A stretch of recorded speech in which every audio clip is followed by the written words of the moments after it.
اعوذ باللہ من الشیطان الرجیم بسم اللہ الرحمن الرحیم فقال اللہ تعالی کما ورد فی سورۃ الذاریات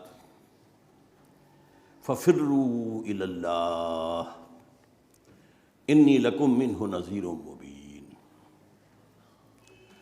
وقال تبارک و تعالی کما ورد فی سورۃ نوح علیہ الصلاۃ والسلام انا ارسلنا نوحا الى قومه ان انذر قومك من قبل ان ياتيهم عذاب الیم قال يا قوم انی لکم نذیر مبین ان اعبدوا اللہ واتقوه واطیعون یغفر لکم من ذنوبکم ویؤخرکم الى اجل مسمی ان اجل اللہ اذا جاء لا یؤخر لو کنتم تعلمون وقال عز وجل كما ورد في سورة الانفطار يا أيها الإنسان ما غرك بربك الكريم الذي خلقك فسواك فعدلك في أي سورة ما شاء ركبك كلا بل تكذبون بالدين صدق الله العظيم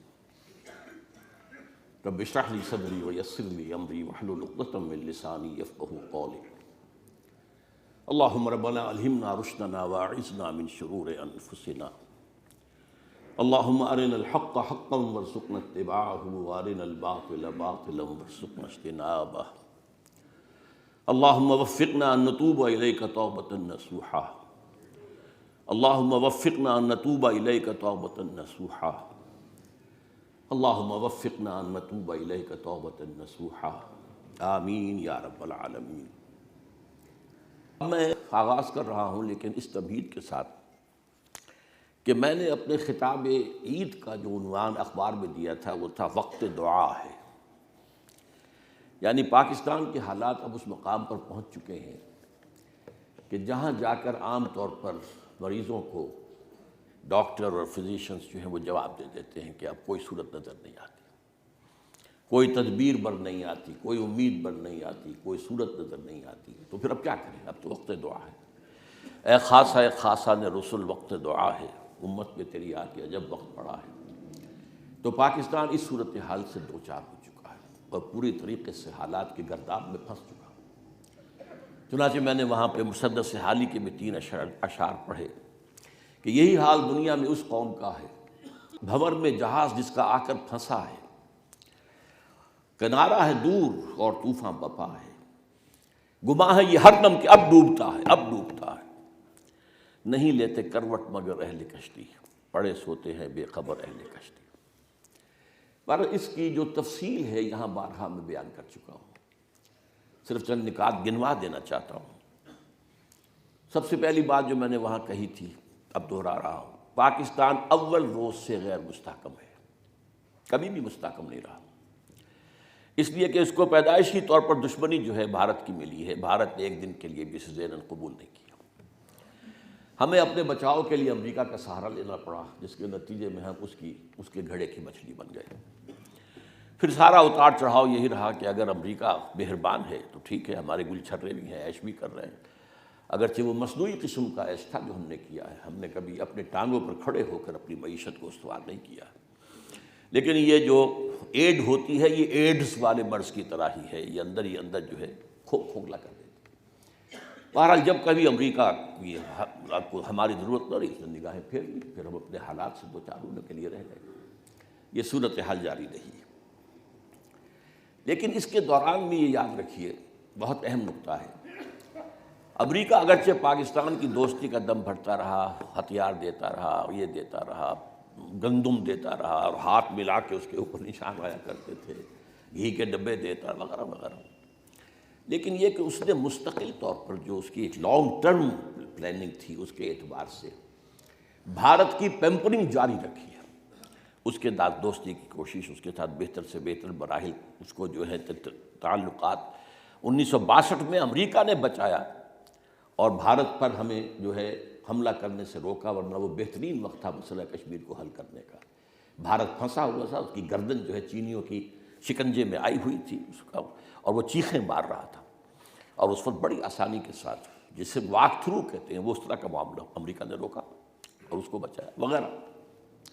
تو اس کے سامنے یہ تھا کہ یہ بھارت بڑا ملک ہے، پاکستان کے مقابلے میں اس کی بہت اہمیت ہے، اور ظاہر بات ہے کہ یہ دو قومیں جو ہیں، بڑی قومیں، یہ اپنے فوری معاملات کے ساتھ ساتھ جو دور اندیشی کے معاملات ہوتے ہیں، بڑی لمبی لانگ پلاننگ کے معاملات ہیں، ان کو ہمیشہ پیش نظر رکھتے ہیں۔ لہذا پیمپرنگ کا لفظ میں نے استعمال کیا، ہر طرح سے بھارت کی امداد، سرپرستی، دلجوئی، اس کی مسلسل کوششیں کی۔ اب صورتحال کیا ہے کہ ایک طرف صہیونی ایجنڈا ہے اور امریکی، برطانوی، ویسپ، وائٹ اینگلو سیکسن پروٹیسٹنٹ، یہ تو بالکل ان صہیونیت کے شکنجے میں جکڑے ہوئے ہیں۔ اب ہوتے ہوتے بقیہ جو کرسچن ورلڈ ہے، کیتھولک وغیرہ، انہوں نے بھی تسلیم کر لیا ہے اور اس ایجنڈے کے اندر شامل ہو چکے ہیں۔ اس ایجنڈے کا براہ راست تعلق پاکستان سے نہیں ہے۔ مڈل ایسٹ میں وہ گریٹر اسرائیل بنانا چاہتے ہیں، لیکن اس کے بعد جو وہ چاہتے ہیں کہ اصل میں مسجد اقصیٰ گرا کر اور تھرڈ ٹیمپل بنایا جائے، اس سے پہلے وہ پاکستان کے ایٹمی دانت توڑنے پر تلے ہوئے ہیں۔ ورنہ خطرہ ہے پاکستان میں کوئی عوامی جو ہے جوش و خروش ابھر آئے، ایسا مسجد اقصیٰ کے گرانے سے لازماً ایسا ہوگا۔ لہٰذا ان کا یہ معاملہ جو ہے وہ اس پر تلے ہوئے ہیں کہ کم سے کم پاکستان کے ایٹمی دانت توڑ دیے جائیں، قابو میں کر لیے جائیں، جو بھی ہو غیر مؤثر کر دیے جائیں، تاکہ پھر بھارت کے رحم و کرم پر ہو پاکستان۔ ظاہر بات ہے اس کے بعد بھارت سے ہمارا مقابلے کی پوزیشن نہیں ہے۔ دوسرا، امریکہ کا عالمی ایجنڈا بھی ہے، اگرچہ اس وقت وہ سخت کرائسس سے دوچار ہے معاشی اعتبار سے، لیکن پھر بھی اس کے عزائم بڑے اونچے ہیں۔ اب بھی وہ سول سپریم پاور آن ارتھ ہے، اس میں کوئی شک نہیں ہے۔ تو اس اعتبار سے اس کی معیشت اب بھی بہت ہی گہری ہے۔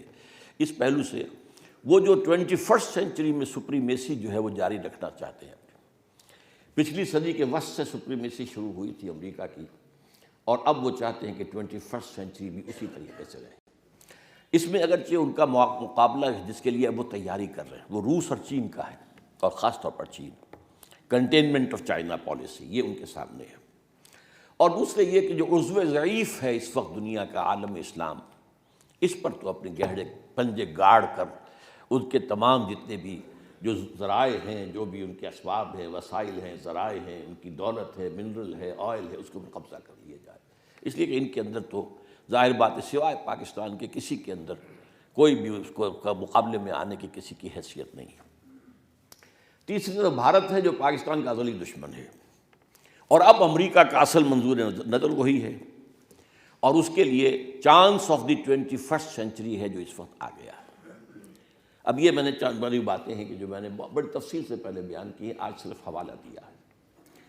میرے خیال میں جنگ نہیں ہوگی، بلکہ صورتحال یہی ہے کہ وہ پاکستان کے گرد گھیرا اور تنگ، عالمی دباؤ اور زیادہ، اور عالمی طور پر تنہا کرنا، یہ 3 پرونگڈ جو ہے کام جاری رہے گا، یہاں تک کہ ان کی توقع کے مطابق پاکستان خود ہاتھ جوڑ دے کہ ہم حاضر ہیں۔ اگر دریاؤں کا پانی روک لیتا ہے وہ، اور ہمارے اندر یہ دم خم نہیں ہے جو آج ہم کشمیر کے لیے نہیں کر سکتے، تو دریاؤں کے لیے کیا کریں گے؟ تو ظاہر بات ہے ہاتھ جوڑنے کی سوا چارہ کا کیا رہ جائے گا۔ لائف لائن جسے کبھی قائد اعظم نے کہا تھا، وہ لائف لائن یہی تو ہے کہ پاکستان کی جو جگولر وین ہے وہ تو ہے کشمیر، اور ظاہر بات ہے پانی ہی ہے، پانی ہی سے حیات ارضی کا سارا قرآن کہتا ہے، خلقنا من الماء کل شیء حی، جتنی بھی زندہ چیزیں ہیں اس پلینٹ کے اوپر، ان کی اندر جو سورس آف لائف ہے وہ پانی ہے۔ ہاں، مادہ تخلیق تو ریت ہے، مٹی ہے، لیکن یہ کہ جو اس کے اندر مادہ جو اصل سورس آف لائف ہے وہ پانی ہے۔ اس اعتبار سے جس پالیسی پر ٹھنڈے چل رہا ہے بھارت کہ پاکستان کمزور سے کمزور تر ہو جائے، اور اس کے حالات از خود ایسے ہو جائیں کہ بغیر کسی بہت بڑے خون خرابے کے وہ ہمارا مقصد جو ہے اکھنڈ بھارت کا حاصل ہو جائے۔ اس میں پہلا مقصد یہ بھی ہو سکتا ہے، پہلا قدم کہ کانفیڈریشن ہو جائے۔ کوئی عجب نہیں کہ کبھی ہم جا کر اس کو بہت غنیمت سمجھے کہ پاکستان کے ساتھ بھارت کانفیڈریشن قبول کر لے۔ جیسے آپ کو معلوم ہے کہ سقوط پاکستان کے بعد کتنی خواہش پیدا ہوئی تھی، کاش کہ ہم نے مشرقی پاکستان کے ساتھ کانفیڈریشن کی ہوتی۔ کانفیڈریشن ہوتی تو یہ حادثہ تو نہ ہوتا، یہ خوریزی تو نہ ہوتی، یہ داغ تو نہ لگتا، یہ مشرقی پاکستان کا جو بادشاہ سے انہوں نے لیبل اتار کر خلیج بنگال میں غرق کر دیا، یہ تو نہ ہوتا۔ تو میں کہہ رہا ہوں، یہ اللہ نہ کرے کہ ایسا ہو، لیکن یہ کہ ہو سکتا ہے کہ حالات جس طرح جا رہے ہیں بیرونی اور داخلی جو دونوں طرف سے سینٹریفیوگل فورسز بڑھتی جا رہی ہیں. سینٹریفیٹل فورس ایک ہی ہے اسلام، اور وہ جو ہے وہ کمزور سے کمزور تک ہوتا جا رہا ہے. اس دور میں دو چیزوں کا اضافہ ہوا ہے، اس کو بھی سمجھ لیجئے. ایک تو ایک بات بہت کھل کر سامنے آ گئی ہے کہ الکفر ملت واحدہ. ہمارا بڑا تکیہ ہے اور تکیہ تھا چین پر، لیکن جو قرارداد جو ہے UN کی آئی ہے، یہ جو جماعت الدعوہ پر پابندی لگی ہے، اس میں اس کا ویٹو کے ساتھ ہے. اور کہتے یہ ہیں کہ انہوں نے پاکستان سے اس کی منظوری لے کر ویٹو دیا اس کے حق میں، لیکن اب کھل کر آ گیا. اور یہ بھی ہمیں معلوم ہے، یہ خبروں میں آ چکا ہے. چین وہ افغانستان میں بھی اپنی فوجیں بھیجنے کو تیار ہے، اس کی تیاری ہو چکی ہے. افغانستان میں اس کی فوجیں آئیں گی. اور وہ آپ کو معلوم ہے کہ لال مسجد میں جو کچھ ہوا تھا اس پر بھی شاباش چین نے بھی دی تھی. تو چین ابھی تک جو ہے ذرا ڈھکا چھپا تھا اس معاملے میں، لیکن معلوم ہے اسلام کی دشمنی اس کی بھی جو کہ توں ہے بلکہ بڑھ کر ہے. اس لیے کہ ظاہر بات ہے کمیونزم جس درجے میں بھی دنیا میں رہ گیا ہے تو وہی ہے. اور اس کے حوالے سے جو اس کا بنیادی فلسفہ ہے وہ تو آپ کو خالص ملحدانہ فلسفہ ہے. اس میں تو جو بھی ڈائلیکٹیکل میٹیریلزم ہے وہ در حقیقت اللہ کی اور ہر چیز کی مذہب کی نفی ہے. مذہب تو افیون کہتے ہیں. ایک تو یہ بات کھل کر آ گئی ہے، اور اس حوالے سے افغانستان اور پاکستان یہ گویا کہ ہدف اول ہیں. یہ بات کھل کر، اس لیے کہ یہیں پر امکان ہے، اور کہیں ایسی تحریکیں موجود نہیں ہیں. فنڈامنٹلزم اتنا قوی اور کہیں نہیں ہے. پورے پاکستان میں بھی اتنا نہیں ہے، لیکن اس کا خاصا بڑا علاقہ ہے. صرف سرحد نہ سمجھیے، ہمارا سرائقی علاقے کا بھی بہت بڑا رقبہ ہے جو اسی انداز کا ہے. آپ کو معلوم ہے کہ وہ لشکر جنگوی ہو یا کوئی اور جو اکثر لوگ جو گرفتار ہوتے ہیں وہ بھاولپور ایریا جو ہیں، یہ ڈیرہ اسماعیل خان ہے، یہ مظفر گڑھ ہے، ڈیرہ غازی خان ہے. تو اپر سندھ کے اندر بھی وہ مذہبی جو ہیں روایات کو کافی گہری ہیں. جمعیت علماء اسلام کا کافی عمل دخل ہے. تو اس حوالے سے یہ معاملہ جو ہے پاکستان اور افغانستان اس کا ہے. تو الکفر ملت واحدہ. اور دوسرے جو صورت اب نظر آ رہی ہے وہ یہ ہے کہ پاکستان میں جو سیاسی اعتبار سے کچھ محسوس ہو رہا تھا سکون ہے، وہ اب ختم ہونے والا ہے.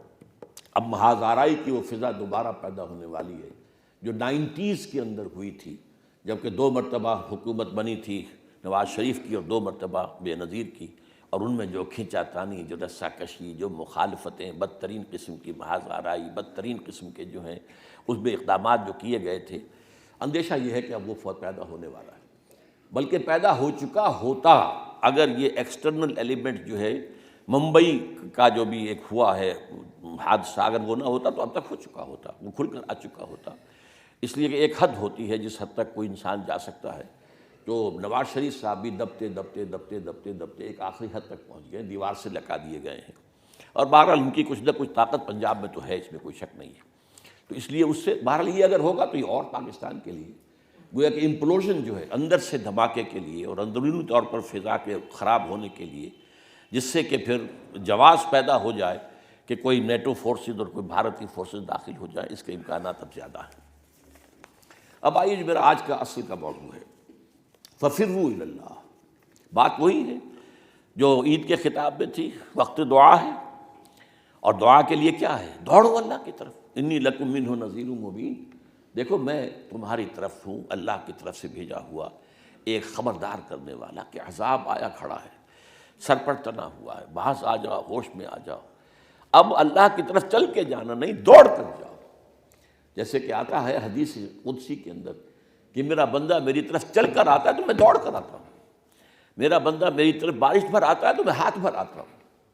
تو یہ صورتحال جو ہے، لیکن اب ہمیں ضرورت ہے کہ ہم دوڑ کر اللہ کی پناہ میں آئیں، اللہ کی پناہ طلب کریں اور اس کے لیے توبہ کریں. اس زمن میں جو آج میں بات کہنا چاہتا ہوں، اور خاص طور پر میں نے سورہ نوح کی جو آیات تلاوت کی اسی حوالے سے، ذرا ان کا ترجمہ سن لیجئے. انا ارسلنا نوحا الی قومہ ان انذر قومک من قبل ان یاتیہم عذاب الیم. ہم نے نوح کو بھی بھیجا تھا اس کی قوم کی طرف کہ اپنی قوم کو خبردار کر دو اس سے پہلے کہ عذاب علیم ان پر آ جائے. بالکل ٹھیک ایگزیکٹ وہ الفاظ ہیں جو میں جس رنگ میں میں آج اس وقت حالات کو دیکھ رہا ہوں. اس سے پہلے کہ وہ عذاب اکبر آ جائے اور پاکستان جو ہے یا تو اس کا نام و نشان مٹ جائے جیسے کہ دنیا کہہ رہی ہے، یا حصے بکھرے ہو جائیں، بلکنائزیشن ہو جائیں، یا وہ بھارت کا ایک تابع مہمل ملک بن کر رہ جائے کہ کوئی اس کی حیثیت نہ رہے. جس کو میں کہتا رہا ہوں کہ یوں سمجھیے نیپال ملٹی پلائڈ بائی 10 کی حیثیت اگر پاکستان کی رہ جاتی تو وہ بھی خاتمہ ہی ہے. وہ بھی در حقیقت وہ جس اعتبار سے جن امنگوں کے ساتھ، جن ولولوں کے ساتھ اور جن عزائم کے ساتھ، جن امیدوں کے ساتھ جو ہم نے پاکستان بنایا تھا کہ اسلام کی نشأت ثانیہ اور اسلام کا دوبارہ دنیا میں جو ہے وہ ایک بول بالا ہونے کا عمل جو ہے اس کا نقطۂ آغاز بنے گا، وہ تو ختم ہو جائے گا۔ تو قالا، اب اس پر جو فرمایا، قالا حضرت نوح علیہ السلام نے فرمایا یا قوم انی لکم نذیر مبین، وہی بات جو میں نے جس کے لیے آج کی آیت چنی ہے، ففروا الی اللہ انی لکم منہ نذیر مبین، ان اعبدوا اللہ واتقوہ واطیعون، اللہ کی بندگی اختیار کرو، اس کا تقوی اختیار کرو اور میری اطاعت کرو۔ یہ میری اطاعت کا لفظ صرف رسول کہہ سکتا ہے، کوئی غیر رسول نہیں کہہ سکتا۔ ظاہر بات ہے کہ وہی تو کہے گا کہ اللہ کی اطاعت کرو، اللہ کی بندگی کرو، اللہ کے دین پر چلو، اللہ کے احکام پر چلو، اللہ کے رسول کی سنت پر چلو، قرآن مجید کو اپنا امام بناؤ۔ یہ نہیں کہہ سکتا کہ میری اطاعت کرو، لیکن رسولوں کا یہ مقام ہوتا ہے، ان اعبدوا اللہ واطیعون۔ نتیجہ کیا نکلے گا؟ یغفر لکم من ذنوبکم، دیکھو اللہ تعالیٰ تمہارے گناہوں میں سے بہت کچھ بخش دے گا، اس کی شان غفاری جو ہے اس کے حوالے سے۔ وَيُؤَخِّرْكُمْ إِلَىٰ أَجَلٍ مُّسَمًّى، اور تمہیں تمہارے وجود کو مؤخر کر دے گا، ابھی اور تاخیر کر دے گا، اس کے اندر تمہیں اور مہلت دے دے گا ایک اجل مسمى تک۔ اجل مسمى ہمیشہ رہتی ہے، یہ ہمیشہ کے لیے تو ہے ہی نہیں، ہمیشہ کے لیے یہ کائنات ہی نہیں ہے، ہمیشہ کے لیے یہ دنیا ہی نہیں ہے، ہمیشہ کے لیے تو یہ ہمیشہ کی تو کسی شے کو ہے ہی نہیں۔ لیکن یہ ہے کہ تمہیں جو فوری طور پر عذاب تمہارے سر پر تنا ہوا ہے اور عظیم عذاب آ رہا ہے، اسے اللہ مؤخر کر دے گا۔ یؤخرکم الی اجل مسمى ان اجل اللہ اذا جاء لا یؤخر لو کنتم، یہ جان لو جب اللہ کا وہ معین وقت آ گیا پھر اسے مؤخر نہیں کیا جا سکے گا، ابھی توبہ کے ذریعے اسے مؤخر کیا جا سکتا ہے۔ میں نے پہلے جو یہاں خطاب کیا تھا، لا يرد القضاء الا الدعاء، ترمذی شریف کی روایت ہے کہ اللہ کا قضا جو ہے فیصلہ، اس کو بھی لوٹا دیتی ہے دعا۔ دعا میں وہ تاثیر ہے کہ اللہ تعالیٰ اپنے فیصلے کو مؤخر کر دیتا ہے، اچھا ٹھیک ہے مزید مہلت، اچھا ٹھیک ہے اور ان کے لیے مہلت ہے۔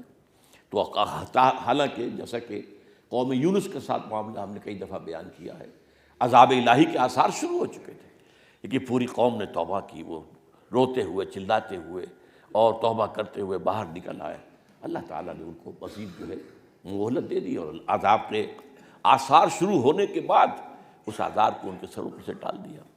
تو اللہ تعالیٰ جو ہے یہ اب پاکستان کے بارے میں بھی کر سکتا ہے۔ اس سلسلے میں بارہا ایک لفظ ہے جس پر میری گفتگو آ کر ختم ہوتی رہی ہے، توبہ۔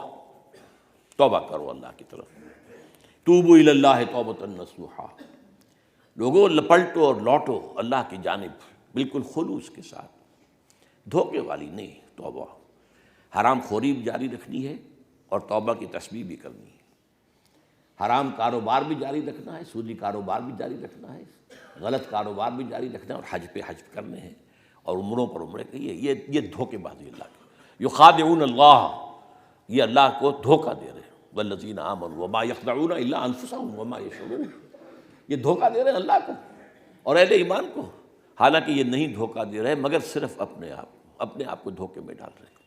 تو یہ دھوکے والی توبہ نہیں، توبۃ نصوحا، نصحہ کہتے ہیں خالص ہو جانا، نصیحت اسی لیے کسی کے ساتھ مخلص ہو جانا، مخلص اخلاص کی بنیاد پر جو بات اس سے کہی جائے، دیکھو بھائی یہ کام نہ کرو، یہ نصیحت ہے، دیکھو بھائی یہ کام اچھا کرو، یہ نصیحت ہے، بنیاد اس کی خلوص۔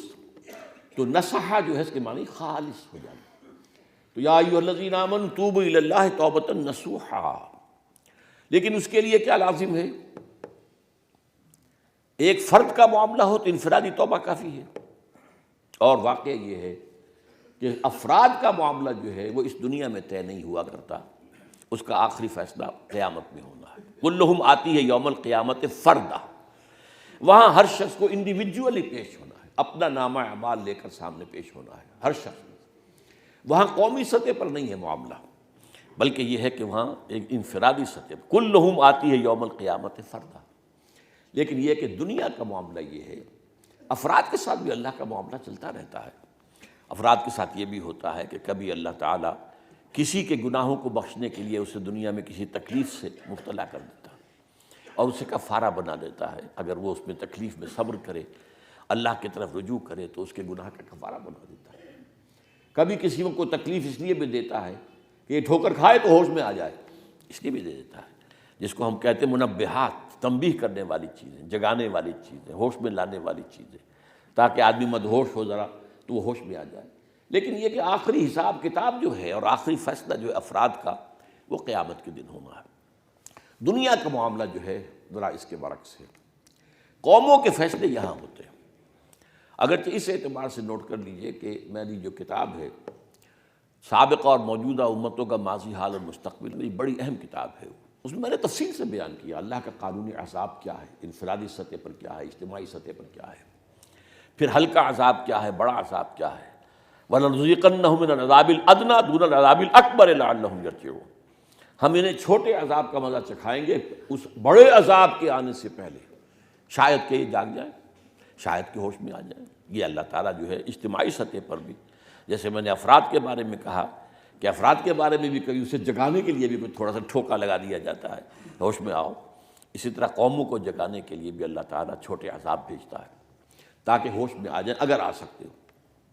لیکن یہ ہے کہ اس میں اصل میں جو اجتماعی توبہ ہے وہ تو یہ ہوگی بالفعل تو کہ یہ پوری قوم جو ہے یا اس کی اتنی معتدب تعداد وہ توبہ کر لے کہ پھر اس قوم کا رخ بدل جائے۔ اگر وہ نہیں بدلتا تو پھر افراد کی توبہ تو ہے، اور افراد اپنی توبہ کا نتیجہ آخرت کے اندر حاصل کر لیں گے۔ دنیا میں عذاب نہیں ٹلتا اس سے جب تک کہ قوم کی معتدب تعداد ایسی اتنی حد تک کہ پھر وہ قومی رخ تبدیل کر دے۔ اگر یہ نہیں ہے تو پھر یہ کہ اجتماعی توبہ کا تقاضا پورا نہیں ہو سکتا۔ البتہ یہ ضرور ہے کہ افراد کی بھی بڑی اہمیت اللہ کی نگاہ میں ہے، بہت اہمیت ہے۔ میں آج آپ کو ایک شعر سنا رہا ہوں، بہت پیارا شعر ہے۔ تا دل صاحب دل نامت بے درد، ہیچ قوم را خدا رسوا نہ کرد۔ جب تک کہ کسی صاحب دل کے اندر صدمہ نہ پیدا ہو جائے، دکھ نہ پیدا ہو جائے، افسوس اور رنج نہ پیدا ہو جائے، اس وقت تک اللہ تعالیٰ کسی قوم کو رسوا نہیں کرتا۔ تو ایک بھی اللہ والا اگر ہو کہیں، واقعی اللہ والا، اور اس کو دل کو صدمہ پہنچ جائے کہ کیا قوم کیا کر رہی ہے، جس کا نقشہ ہم دیکھتے ہیں سورہ نوح کے اندر، حضرت نوح علیہ السلام کا معاملہ کیا ہوا، کس درجے ہوا۔ انہوں نے 950 برس قوم کو دعوت دی ہے، لیکن بالآخر کیا کیفیت پیدا ہوئی ان کی اپنے اندر جو ہے شدید بیزاری جو پیدا ہوئی، جس جلالی انداز میں انہوں نے دعائیں کی ہیں۔ وقال نوح رب لا تذر علی الارض من الکافرین دیارا، اور نوح نے کہا کہ اے رب اب اس دنیا میں ان کافروں کا کوئی ایک بستہ گھر نہ چھوڑ، سب کو تباہ و برباد کر دے۔ انک ان تذرہم یضلوا عبادک ولا یلدوا الا فاجرا کفارا، تو اگر انہیں چھوڑ دے گا تو یہ جو ہے ان کی اولاد میں بھی بدماشی اٹھیں گے۔ اب ان کی اولاد کو، جس کو ہم کہتے ہیں عام پنجابی زبان بیج مارا گیا ہے کسی کا، اس بیج سے کسی خیر کی توقع نہیں رہی۔ یہ قوم اس درجے خراب ہو چکی ہے، اس کے اندر جو خرابی ہے اس درجے جا چکی ہے۔ فَإِنَّكَ إِن تَذَرْهُمْ يُضِلُّوا عِبَادَكَ، تیرے بندوں کو گمراہ کریں گے، وَلَا يَلِدُوا إِلَّا فَاجِرًا كَفَّارًا۔ اب یہ کیا ہے؟ درد پر آیا ہوا دل۔ وہ درد پر دل کب آتا ہے؟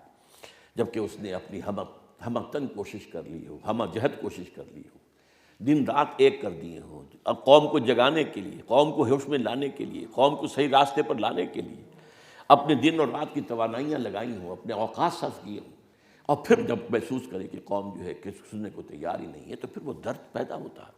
اس درد کی کیفیت جو ہے اس شدت تک بھی آتی ہے۔ وہ جو کیفیت اسی سورہ نوح کے اندر کھینچی گئی ہے، قال رب انی دعوت قومی لیلا ونہارا۔ حضرت نوح نے عرض کیا پروردگار میں نے اپنی قوم کو رات اور دن پکارا ہے، رات کو بھی دعوت دی ہے، دن میں بھی دعوت دی ہے، فلم یزدہم دعائی الا فرارا۔ ان کا حال یہ ہے کہ جیسے جیسے میں نے انہیں پکارا ہے یہ اور بھاگتے چلے گئے، اور دور چلے گئے، اور دور چلے گئے، اور دور چلے گئے۔ وَإِنِّي كُلَّمَا دَعَوْتُهُمْ لِتَغْفِرَ لَهُمْ جَعَلُوا أَصَابِعَهُمْ فِي آذَانِهِمْ وَاسْتَغْشَوْا ثِيَابَهُمْ وَأَصَرُّوا وَاسْتَكْبَرُوا اسْتِكْبَارًا۔ اور میں نے جب بھی ان کو دعوت دی ہے، انہیں پکارا ہے کہ اپنے رب کی جناب میں توبہ کر لو، باز آ جاؤ، انہوں نے کیا کیا ہے؟ اپنے کانوں میں انگلیاں ٹھوس لی، اپنے سروں کے اوپر کس کر کپڑے باندھ لیے تاکہ میری آواز ان کے کانوں تک پہنچے نہیں۔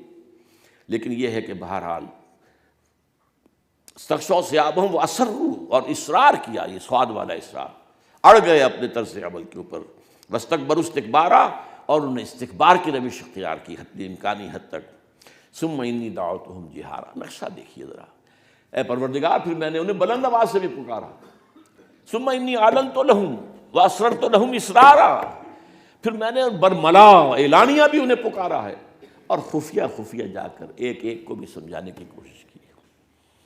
فلم یزدہم دعائی الا فرارا، بہرحال تا دل صاحب دل نامک درد ہیچ قوم را خدا رسوا نہ کرد۔ تو افراد کی بھی حیثیت ہے، افراد کے ہاتھوں میں ہے اقوام کی تقدیر، ہر فرد ہے ملت کے مقدر کا ستارہ۔ اس حوالے سے میں آج جو بات کر رہا ہوں کہ جس چیز پر، جس نقطے پر میری بہت شمار گفتگویں آ کر رکتی ہیں، آج ذرا تفصیل سے بات کرنا چاہتا ہوں۔ اگر ایک معتدب تعداد کے اندر بھی افراد توبہ کر لیں، اور یہ معتدب تعداد جو ہے وہ کتنی ہو یہ بھی اس کا فیصلہ اللہ کرے گا، لیکن ان کا خلوص ہو، ان کی گہرائی کے ساتھ، ان کے قلب کی گہرائیوں سے وہ توبہ کی صدا نکلے اور وہ واقعتاً توبہ کرے عمل کے اندر، ہو سکتا ہے کہ ایک مختصر گروہ کے بھی اس طرز عمل اختیار کرنے پر اللہ تعالیٰ مہلت دے دے، عذاب کے بادل جو ہیں وہ چھانٹ دے، اس کی فضائیں جو ہیں وہ جو ہیں بل جائیں۔ لیکن اس توبہ کی تفصیل کیا ہے؟ نمبر ایک، رذائل اخلاق سے توبہ۔ توبہ یہی نہیں ہے کہ نماز نہیں پڑھتے تو نماز پڑھنی شروع کر دو، جھوٹ بولنا بند کرو، وعدہ خلافی بند کرو، دھوکہ، فریب، غبن بند کرو، رذائل اخلاق سے اپنے دامن کو بچاؤ۔ سب سے پہلے یہ ہے، پہلے انسانیت ہے پھر دین ہے، انسانیت کے ہی بنیاد پر دین تعبیر ہوتا ہے۔ انسانیت نہیں ہے اور دین کی عمارت بنا دی، وہ نفاق ہوگا، وہ نفاق جس میں کہا گیا اس کی علامتیں تین ہیں، جب بولے جھوٹ بولے، جب وعدہ کرے وعدہ خلافی کرے، جب کہیں امین بنا دیا جائے تو وہ غبن کرے۔ تو یہ تین تو بات، اگر نیچی عمارت یہ ہے، اوپر آپ نے نماز روزے کا ڈھانچہ کھڑا کر دیا ہے، ایک منافقانہ نظام ہے، اس کی کوئی حیثیت نہیں اللہ کے نگاہ۔ تو سب سے پہلے رذائل اخلاق سے اپنے دامن کو پاک کرنا، جھوٹ، وعدہ خلافی، دھوکہ، فریب، غبن، چوری، یہ ساری چیزیں جو ہیں ان سب سے انسان اپنے آپ کو بچائے۔ نمبر دو، پھر شریعت کی پابندی، جس حد تک ممکن ہے پابندی۔ ایک تو یہ ہے کہ کل شریعت پر نہیں ہو سکتا عمل جب تک کہ انقلاب نہ آ جائے، نظام نہ بدل جائے۔ شریعت کا حکم ہے چور کے ہاتھ کاٹو، ہم نہیں کاٹ سکتے، نہ میں کاٹ سکتا ہوں نہ آپ کاٹ سکتے۔ اگر وہ زنا کی سزا ہے اور وہ چاہے رجم ہے اور چاہے وہ کوڑے ہیں، غیر شادی شدہ کے لیے کوڑے ہیں، شادی شدہ کے لیے رجم ہے، وہ میں اور آپ نہیں کر سکتے، یہ ہمارے اختیار میں نہیں ہے، یہ تو نظام کی سطح پر طے ہوگا۔ انقلاب آئے گا، تبدیلی آئے گی تو قانون نافذ ہوگا تب ہوگا۔ لیکن اس وقت تک بھی شریعت کے جس حصے پر عمل کرنا ممکن ہے اس پر نہیں کر رہے تو مجرم ہو۔ آج تک اس ملک میں وہ وقت نہیں آیا کہ کسی نے برقع زبردستی اتروائے ہو، جنہوں نے اتارے ہیں خود اتارے، جس کے پاس 2 پیسے ہو گئے اس نے برقع اتار کر پھینک دیا، معلوم ہوا کہ یہ تو غلامی کا اور یہ جو مفلسی کا دلدر تھا، یہ ہم نے کیا، خود کیا، کسی اور نے تو نہیں کیا۔ سودی معاملہ یہ ہے، ٹھیک ہے، سود کی جو فضا کے اندر جو آلودگی ہے، اس آلودگی سے تو کوئی نہیں بچ سکتا۔ جو یہاں پر اگر ڈسٹ سسپینشن ہے، حضور نے فرمایا، غبار، یا اگر دھواں بھرا ہوا ہے کسی جگہ پر تو آپ بچ نہیں سکتے، وہ دھواں تو اندر جائے گا، غبار تو اندر جائے گا، آپ کے پھیپھڑے جو ہیں اس کے اندر لازماً جو ہے اس کے اندر وہ چیزیں جائیں گی۔ لیکن براہ راست سود پر قرضہ لے کر کاروبار چمکانا، سود پر قرضہ لے کر ملوں کے بعد مل بنانا۔ ہمارے ایک بہت بڑے سیاسی لیڈر نے کہا تھا بڑے فخری انداز میں، ہاں ہم نے مل بنائے ہیں لیکن سود دے کر بنائے ہیں۔ اللہ کے بندے، کچھ شرم کرو، کچھ حیا کرو۔ جس کو قرآن کہتا ہے بدترین جرم، جس پر قرآن کہتا ہے باز نہیں آؤ گے، تو اللہ تعالیٰ کی طرف سے اعلان جنگ ہے اور اس کو فخریہ کہا جاتا ہے۔ ہم نے ٹھیک ہے بینکوں سے قرضے لیے ہیں، سود لیے ہیں، سود دیے ہیں، اور ہم نے پھر آگے اپنا کاروبار بڑھایا ہے اور اس کو فخری انداز میں کہا جا رہا ہے۔ تو یہ بات جو ہے سب سوچ لیجیے، غور طلب بات ہے۔ براہ راست تو سود میں ملوث نہ ہو آدمی، کہیں پیسہ رکھ کر اس سے سود لے کر کھانا، یا کہیں سے سود پر پیسہ لے کر بلڈنگیں بنانا، پلازے بنانا، مل بنانا، کارخانے بنانا، یہ بنانا وہ بنانا، یہ سب۔ تو جب تک کہ میں نے صرف ایک چیز کا نام لیا ہے، ایک معاشرتی سطح پر ہے پردہ، ایک معاشی سطح پر ہے سود، لیکن یہ کہ اور اس کو پھیلا لیجئے، شریعت کے احکام جتنے بھی ہیں ان سب پر کاربند جس حد تک ممکن ہے اس حد تک پابندی ہو، اس کا عزم مصمم۔ اور نمبر 3 یہ لازمی شرط ہے، نمبر 3 اسلام کی بالادستی کی جد و جہد کے لیے عملاً کسی نہ کسی جماعت کے اندر شامل ہو، اس لیے کہ اسلام کی بالادستی کی جد و جہد انفرادی نہیں ہو سکتی، یہ تو ہوگی تو جماعتی ہوگی، اجتماعی شکل میں ہوگی۔ بے شمار انبیاء کو ساتھی نہیں مل سکے، کوئی بڑا کارنامہ وہ نہیں کر کے دکھا سکے دنیاوی اعتبار سے، چلے گئے دنیا سے۔ حضرت موسیٰ علیہ السلام کی قوم نے کوڑا جواب دے دیا، کوئی بھی جنگ کے لیے آمادہ نہیں ہوا، ان کے اوپر 40 سال کی صحرا نوردی کی سزا جو مسلط کر دی گئی۔ حضور کے ساتھیوں نے کہا حضور آپ حکم دیں۔ یہ ساتھی وہ تھے صحابہ کرام رضوان اللہ تعالی علیہ مجمعین کہ جہاں حضور کا پسینہ گرا وہاں انہوں نے اپنے خون کی ندیاں بہا دیں۔ نتیجہ یہ ہوا کہ انقلاب آیا، تبدیلی آئی، اللہ تعالیٰ کا تحفہ تھا یہ صحابہ کرام جو حضور کو اللہ نے عطا فرمایا۔ ان میں سے ایک ایک شخص جو ہے، ہم آج جیسے مسلمانوں میں سے 1 کروڑ کے اوپر بھاری تھا، تو یہ جماعت وجود میں آئی تب نا، اس جماعت کے بغیر نہیں ہے، لا اسلام بالجماعہ، جماعت کے بغیر اسلامی نہیں ہے۔ جماعت یا تو آپ کا نظام اسلامی ہے تو وہ اسلامی جماعت ہے پوری، وہ پورا ملک اسلامی جماعت ہے، آپ کی حکومت اسلامی ہے تو پورا ملک اسلامی جماعت ہے، اور اس کا امیر جو ہے اس کے ہاتھ پر بیعت۔ اگر یہ نہیں ہے تو یہ ظاہر بات ہے اسلامی نظام آسمان سے نہیں ٹپکے گا از خود۔ حضور اور صحابہ نے بھی اپنی جد و جہد کے نتیجے میں محمد الرسول اللہ والذین معہ اشداء علی الکفار رحماء بینہم، اس کیفیت کے ساتھ جو جد و جہد ہے، ذرا آپ اندازہ کیجیے، برڈز آئی ویو بھی لیا جائے سیرت کا تو اندازہ ہو جاتا ہے انہوں نے اس طریقے سے وہ کام کیا۔ تو اس کے لیے ایک جماعت لازم ہے اور جماعت کے امیر کے ہاتھ پر بیعت ہوگی۔ اسی سے وہ حدیث کھل کر سامنے آ جاتی ہے کہ جو مسلم شریف میں ہے، من مات ولیس فی عنقہ بیعۃ مات میتۃ جاہلیۃ، جو مسلمان اس حالت میں مرا اس کے گردن میں بیعت کا قلادہ نہیں تھا، وہ جاہلیت کی موت مرا ہے، اسلام کی موت نہیں مرا۔ انا للہ و انا الیہ راجعون۔ اور یہ 2 ہی شکلیں ہو سکتی ہیں، جیسا کہ میں نے کہا، اگر اسلامی نظام ہے اس کے امیر کے ہاتھ پر بیعت، اسلامی نظام نہیں ہے اس کو قائم کرنے کی جد و جہد کرنے والی جماعت کے امیر کے ہاتھ پر بیعت۔ تیسری شکل کیا ہے؟ یا نظام ہے یا نہیں ہے، تیسری شکل تو ہے ہی نہیں، ہے تو اس کے امیر امیر المومنین اس کے ہاتھ پر بیعت، وہ نہیں ہے اس کو قائم کرنے کی جد و جہد کرنے والی جماعت کے امیر کے ہاتھ پر بیعت۔ یہ میرے نزدیک میں نے بارہا کہا، ہمیشہ کہا، یہ 3 جو ہیں لوازم ہیں اس توبہ کے۔ انفرادی توبہ کی بات کر رہا ہوں، میرے یہ آپ کے اختیار میں نہیں ہے کہ پوری پاکستانی قوم کو توبہ پر آمادہ کر لیں، لیکن میرے اور آپ کے اختیار میں یہ تو ہے کہ میں خود توبہ کر لوں، آپ خود توبہ کر لیں، ان توبہ کے تقاضوں کو سمجھیں اور خلوص کے ساتھ کریں۔ توبوا الی اللہ توبۃ نصوحا، اس میں نے 3 باتیں بیان کی ہیں۔ نمبر 1 جو اخلاقیات ہیں، رذائل سے اپنے آپ کو پاک کرنا، اور فضائل اخلاق سے اپنے آپ کو آراستہ کرنا، اچھے اخلاق۔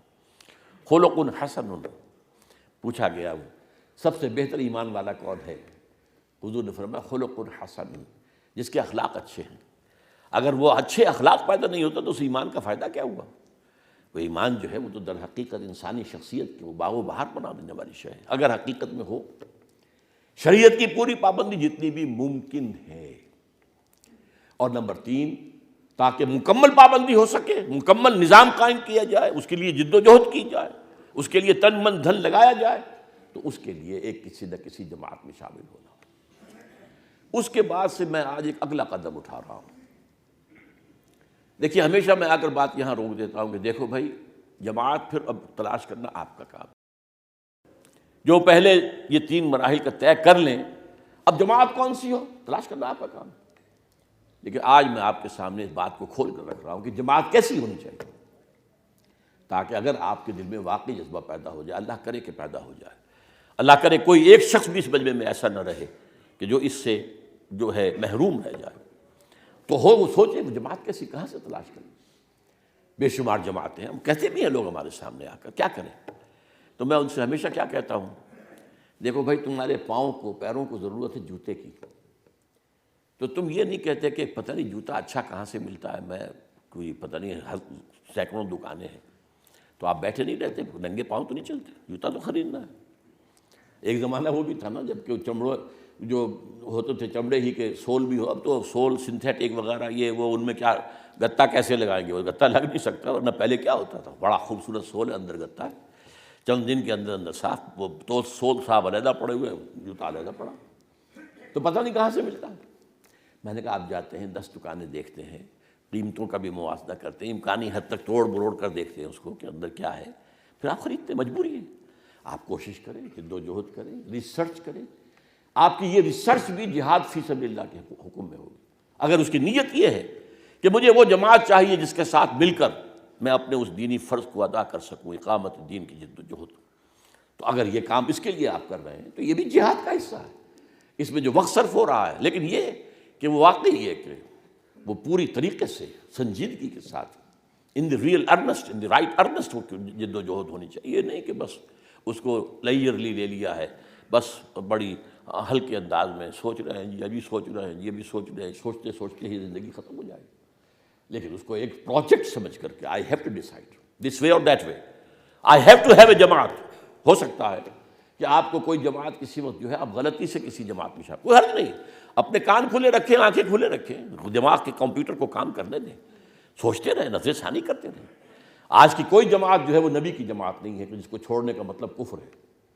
نبی کی جماعت تو نہیں، کوئی بھی جماعت ہو، وہ انسانوں کی عام مسلمانوں کی بنائی ہوئی جماعتیں ہیں، ان میں شامل ہونے کا مطلب یہ نہیں کہ آپ کفر سے اسلام میں آ رہے ہیں۔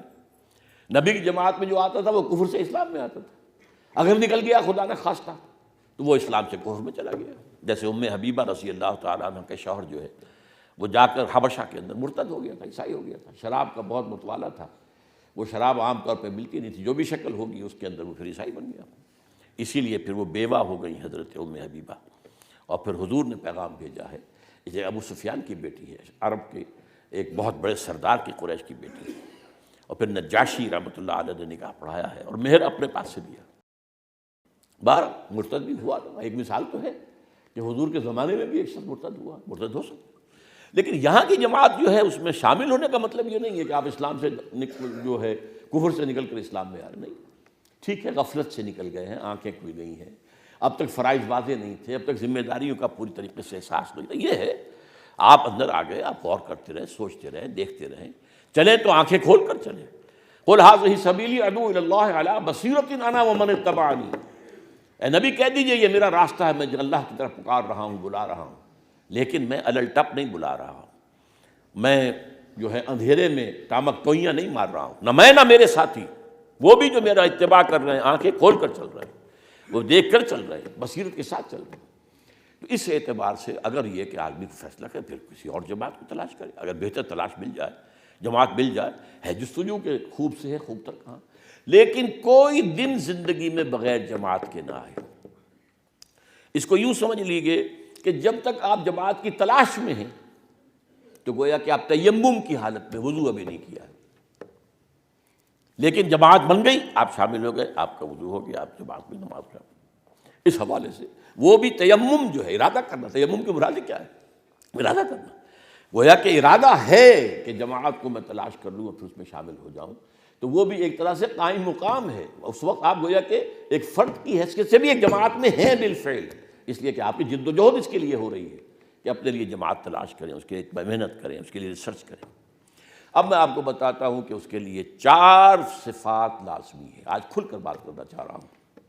کیا پتہ اب جس طرح کے حوادث ہو رہے ہیں، ابھی 1 سال پہلے دل کا معاملہ ہو گیا تھا، وہاں پہ اسٹنٹ پڑا ہوا ہے، اب تو ہو یہ گیا ہے کہ پمبا کجا کجا نہم والی بات ہے، دونوں گھٹنے آرٹیفیشل ہیں، کمر کی ریڑھ کی ہڈی کے گرد پلیٹیں پڑی ہوئی ہیں، دل میں اسٹنٹ پڑ چکا ہے، اب پتا صاحب جو ہے وہ نکال باہر کیے گئے ہیں، اب یہ پتہ نہیں ہے، نہیں زندگی ظاہر بات ہے کہ تو پتہ نہیں ابھی کتنے دن زندگی کے ہیں، تو میں چاہتا ہوں کہ کھل کر آج آپ کے سامنے بات کروں۔ میں اس سے پہلے آگے اس سے نہیں جاتا رہا، مجھے اندیشہ تھا کہ آپ سمجھیں گے کہ یہ تو باتیں آپ وہی کر رہے ہیں جو جماعت تنظیم اسلامی پر پوری اترتی ہیں۔ ٹھیک ہے بھائی، میں آج یہ الزام لینے کے لیے کھلے دل کے ساتھ تیار ہوں، آپ مجھے اگر یہ الزام دیتے ہیں میں اسے قبول کرتا ہوں۔ اس جماعت میں 4 چیزیں لازم ہیں، غور سے سن لیجیے، نمبر ایک، اس کا ڈکلیئرڈ گول ہونا چاہیے اللہ کے دین کو ایک نظام کی حیثیت سے قائم کرنا، نتھنگ شارٹ آف دیٹ۔ نیکی کے کام تو بہت سے ہیں، ایک مدرسہ کھول دیا ہے، ناظرہ قرآن پڑھا جا رہا ہے، کچھ اور ہو گیا ہے، تعلیم ہو رہی ہے، کچھ جگہیں ہو گئی ہیں، بڑھ جگہوں پڑھایا جا رہا ہے، کوئی کتابیں شائع کی جا رہی ہیں، کوئی رسالے شائع کی جا رہی ہیں، تبلیغ ہو رہی ہے، لیکن وہاں وہ مقصد ڈکلیئرڈ گول، ریولوشن، نظام کو بدلنا، جب تک یہ نہ ہو، فک و کل نظام بقول شاہ ولی اللہ دہلوی رحمۃ اللہ علیہ، نظام باطل کو توڑ پھوڑ کر رکھ دینا، جس کو اقبال نے کہا ہے کہ گفتند جہان ماں آیا بے تمی سازد، گفتم کے نمی سازد، گفتند کے برہم زن۔ اللہ نے مجھ سے کہا اقبال میں نے تمہیں جس دنیا میں بھیجا ہے تمہیں اچھی لگی ہے؟ میں نے کہا نہیں، مجھے اچھی نہیں لگی، یہ ظلم ہے، استحصال ہے، یہاں تو جبر ہے، دباؤ ہے، مجھے پسند ہے۔ فرمایا توڑ دو اس کو، پھر اس توڑ دینے کا نام انقلاب ہے، نظام کو، فک و کل نظام، فک کے معنی کھول دینا، توڑ دینا۔ یہ نظام جڑواں ہوتا ہے، جیسے ہمارے جسم کے اندر جوڑ ہیں، ان کے لیگمنٹس ہیں، تو یہ نظام جو ہے یہ بھی اس کے اندر لیگمنٹس ہوتے ہیں بڑے مضبوط، جو ایک دوسرے کو سپورٹ کرتے ہیں، اس نظام کو قائم رکھتے ہیں۔ اس کو کھول دینا، توڑ دینا، پھوڑ دینا۔ گفتم جہان ماں آیا بے تمی سعادت، گفتم کے نمی سعادت، گفتند کے برہم زن۔ اس کے لیے جد و جہد، پہلی بات، نمبر ایک، nothing short of the establishment of total Islamic system of social justice. This should be the declared goal. یہ کہ ہمارے دل میں یہی، ہم یہی کام کر رہے ہیں، نہیں، قطعاً this should be the declared goal. Number two, اس کے لیے methodology has to be derived from the سیرہ of محمد صلی اللہ علیہ وسلم۔ یہ کام انبیاء میں ہاتھوں، ایک ہی کے ہاتھوں تو ہوا ہے نا، ابراہیم کے ذریعے کوئی نظام قائم ہوا دنیا میں؟ حالانکہ امام الناس ہیں، خلیل اللہ ہیں، ابو الانبیاء ہیں، بہت اونچا مقام ہے، واتخذ ابراہیم خلیلا، واتخذ اللہ ابراہیم خلیلا۔ یہ صورتحال جو ہے نوٹ کیجیے، لیکن وہ کام تو نہیں ہو سکتا، نہ وہ کام موسیٰ کے ہاتھوں ہوا۔ 6 لاکھ کی تعداد میں نکلے تھے یہودی مصر سے، لیکن جنگ کا مرحلہ آیا تو 4 آدمی، 2 تو خود ہی تھے، موسیٰ اور ہارون علیہم السلام، اس پورے 6 لاکھ کے مجمع میں سے 2 آدمی اور نکلے، کیا ہوتا؟ ظاہر بات ہے کہ وہ کسی نظام کو بدلنا، انقلاب برپا کرنا، یہ تو ممکن نہیں۔ حضرت عیسیٰ کے ساتھ تو آئے، وہ وقت ہی ان کا تھوڑا سا تھا۔ حضور کی ابتدائی دعوت کے 3 سال لے لیجئے اور حضرت عیسیٰ کے 3 سال، وہ ایک جیسے ہیں، ان میں کوئی فرق ہی نہیں، وہی ہے، دعوت ہے، آج یہاں دے رہے ہیں، کل وہاں دے رہے ہیں، پرسوں وہاں دے رہے ہیں۔ وہ 12 حواریین جو ہیں وہ ساتھ ساتھ چل رہے ہیں۔ کہتے ہیں کہ کچھ اور لوگ بھی تھے، لیکن میرے علم میں تو یہی ہے کہ وہ 12 ہی آدمی تھے، باقی 70-72 آدمی کہتے ہیں کہ اور تھے۔ تو اس سے تو انقلاب نہیں آتا، اس سے رومن امپائر کے ساتھ ٹکر لینی تو ممکن نہیں تھی، رومی حکومت کو ختم کرنا تو ممکن نہیں تھا۔ تو ظاہر بات ہے کہ ہمیں یہ کام صرف سیرت النبی میں ملے گا۔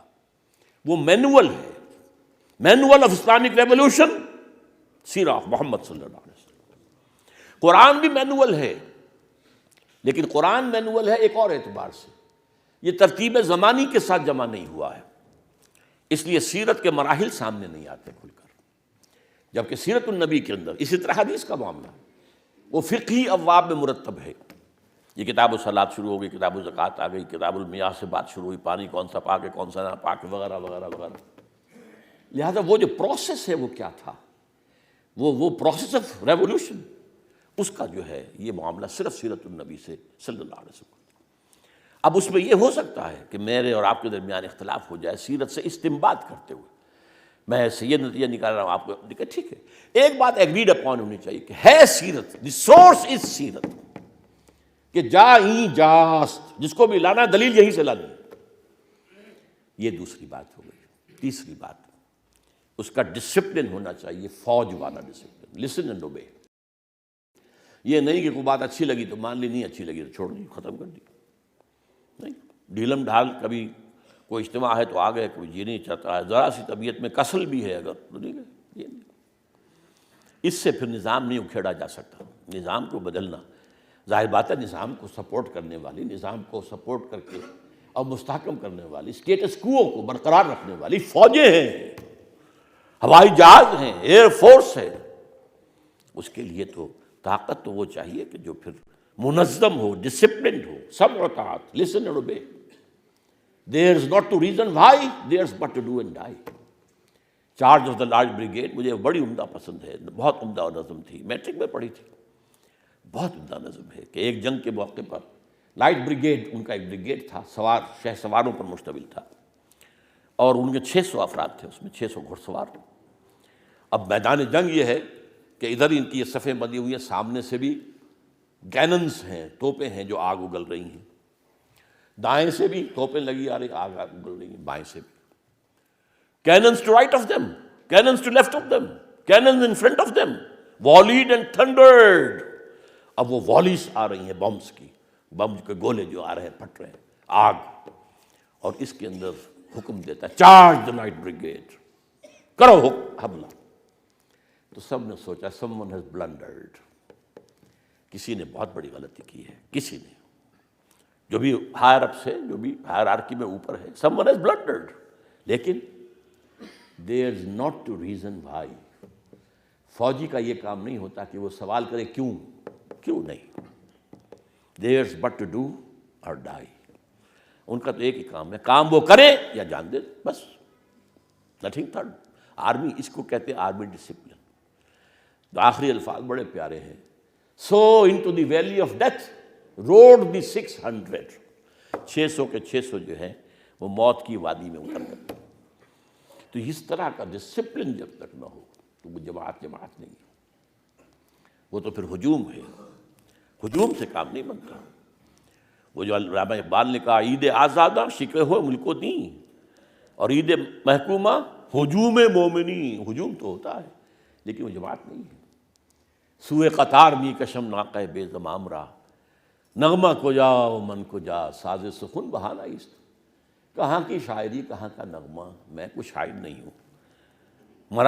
مزا یاراں غزل خانے شبردن، مجھے خامخواہ شاعر بنا دیا گیا ہے، شاعروں کی صف میں کھڑا کر دیا گیا ہے، میں شاعر نہیں ہوں.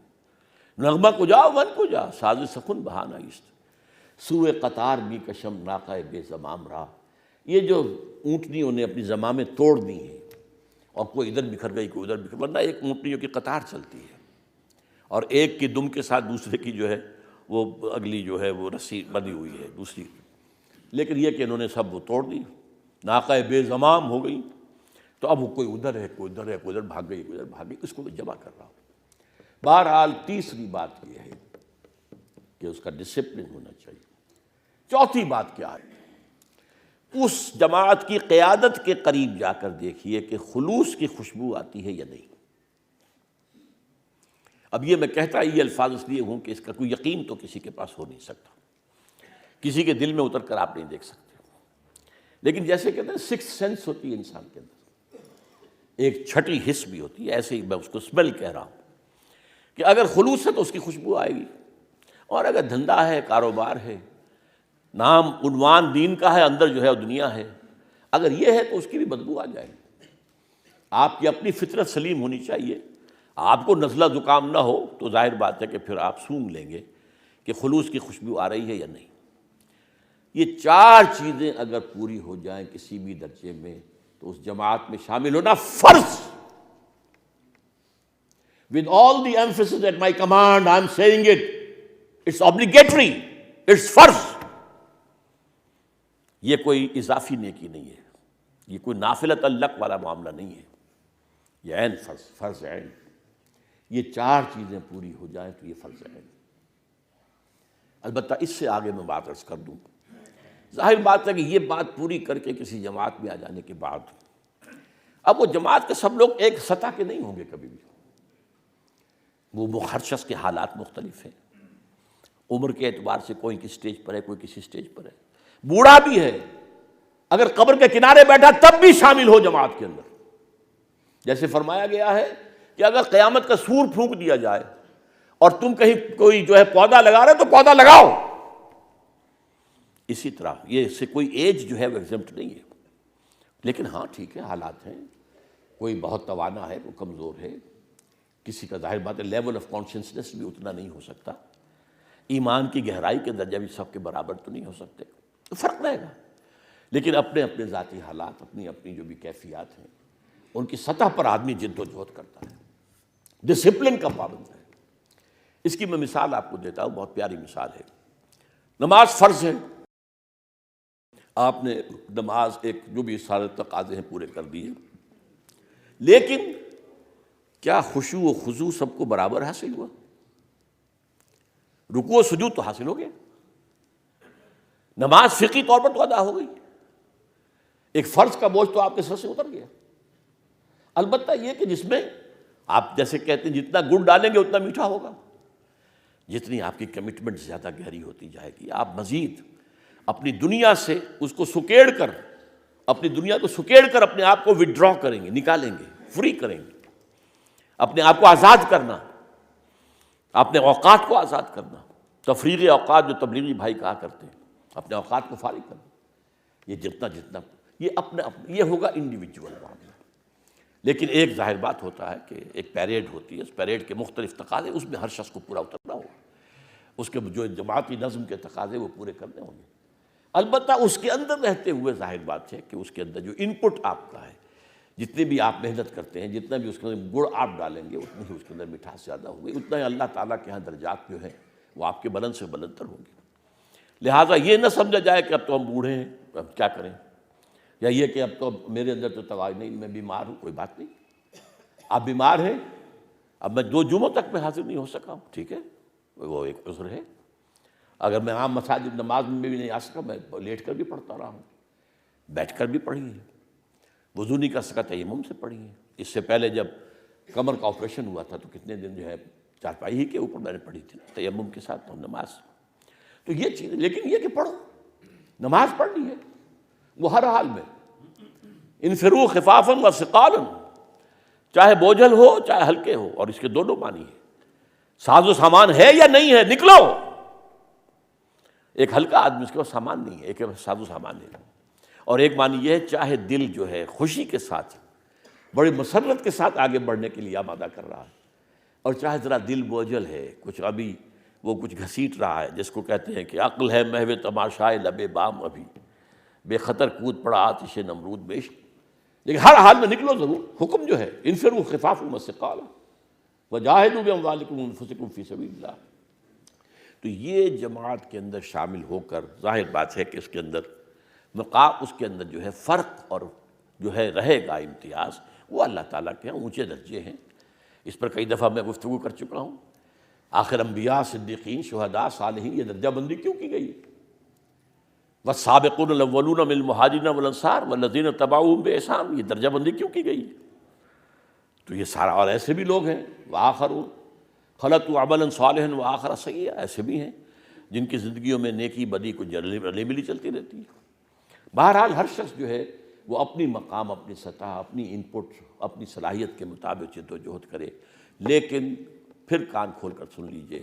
اور آج میں نے کھل کر باتیں کی ہیں، اور میں نے کہا تھا کہ اگر آپ یہ الزام دیں یہ تو تم اپنی ہی بات کہہ رہے ہو، تو میں ٹھیک ہے، میں اس الزام کو قبول کرتا ہوں اور حدیث نبوی پیش کرتا ہوں، لا یؤمن احدکم حتی یحب لاخیہ ما یحب لنفسہ، تم میں سے کوئی شخص مومن نہیں ہو سکتا جب تک کہ وہ اپنے بھائی کے لیے بھی وہی بات پسند نہ کرے جو اپنے لیے کرتا ہے۔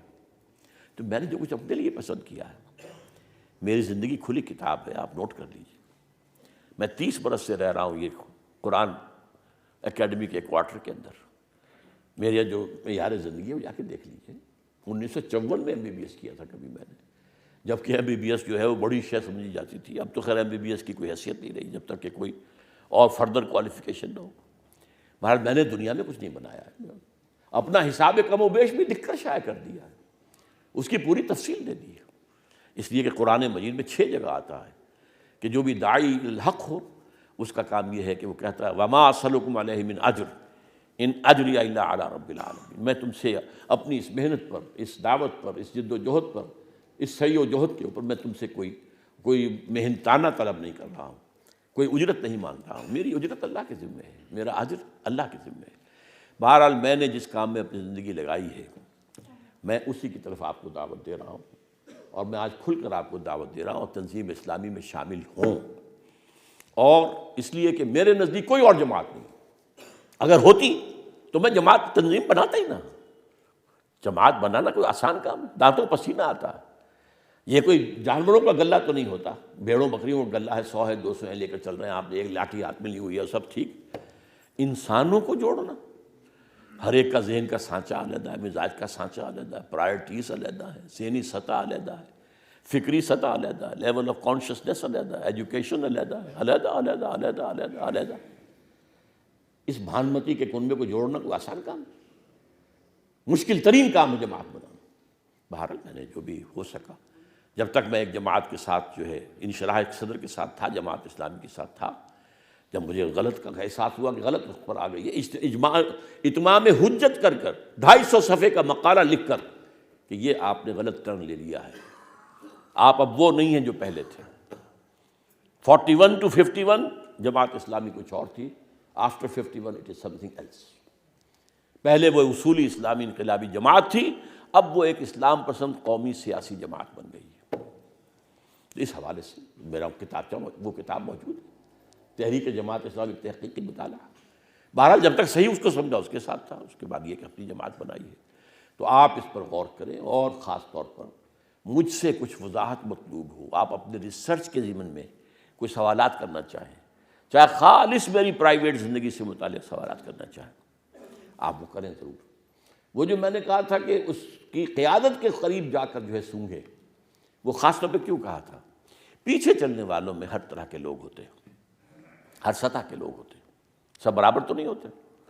اب حضور کے پیچھے بظاہر چلنے والوں میں منافقین بھی تو تھے نا، بلکہ عبداللہ ابن ابی جو تھا وہ تو پہلی صف میں ہوتا تھا نماز میں۔ ظاہر بات ہے اس کی قیادت کے قریب جا کر سونگھا جائے، غور کیا جائے، دیکھا جائے، ملا جائے، جو بھی رائے ہو اس کے اوپر عمل کیا جائے۔